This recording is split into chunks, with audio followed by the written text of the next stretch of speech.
सिद्धकुञ्जिकास्तोत्रम्।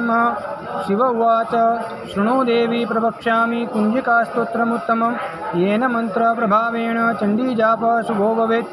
न कवचं न रगलास्तोत्रं कीलकं न रहस्यकं न सूक्तं नापि ध्यानं च न न्यासो न च वाचनं। कुञ्जिकापाठमात्रेण दुर्गापाठफलं लभेत्। अतिगुह्यतरं देवी देवानामपि दुर्लभं गोपनीयप्रयत्नेन स्वयोनिरियु पार्वती। मारणं मोहनं मत्स्यं स्तम्भनोच्चाटनादिकं पाठमात्रेण संसिध्येत् कुञ्जिकास्तोत्रमुत्तमम्।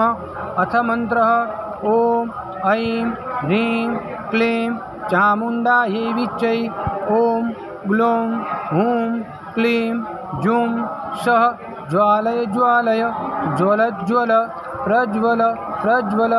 ऐं ह्रीं क्लीं चामुण्डायै विच्चै ज्वल हं क्षं लं क्षं फट् स्वाहा इति मन्त्रः। नमस्ते रुद्ररूपिण्यै नमस्ते मधुमर्दिने नमः कैटभारिण्यै नमस्ते महिषार्दिने नमस्ते शुम्भहन्त्रै च निशुम्भासुरघातिनि। जाग्रतं हि महादेवी जपं सिद्धं कुरुष्व मे। ऐंकारी सृष्टिरूपायै ह्रींकारी प्रतिपालिका क्लींकारी कामरूपिण्यै बीजरूपे नमोऽस्तु ते।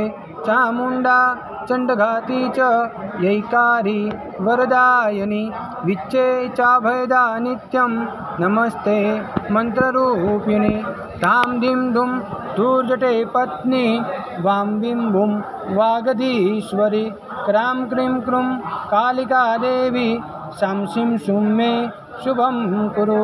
ॐ हुं हुंकाररूपिण्यै जं जं जं जं वनादिनी रां ब्रीं भ्रूं भैरवी भद्रे भवानी ते नमो नमः। अङ्कञ्चण्टन्तं यं सं बीं दुं ऐं भीं हं क्षं धिजाग्रं त्रोटय त्रोटय दीप्तं कुरु कुरु स्वाहा। पां पीं पुं पार्वती पूर्णा खां खीं खूं खेचरी तथा सां सीं सुं सप्तशती देव्या मन्त्रसिद्धिं कुरुष्व मे। इदं तु कुञ्जिकास्तोत्रं मन्त्रजागर्ति हेतवे अभक्तेनैव दातव्यं गोपितं रक्ष पार्वती।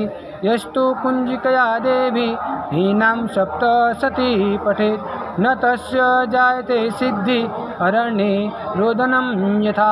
ओम जय जय जय श्री रुद्रायमले गौरीतंत्रे शिवपार्वती संवादे कुञ्जिकास्तोत्रं दुर्गे देवी अर्पणमस्तु।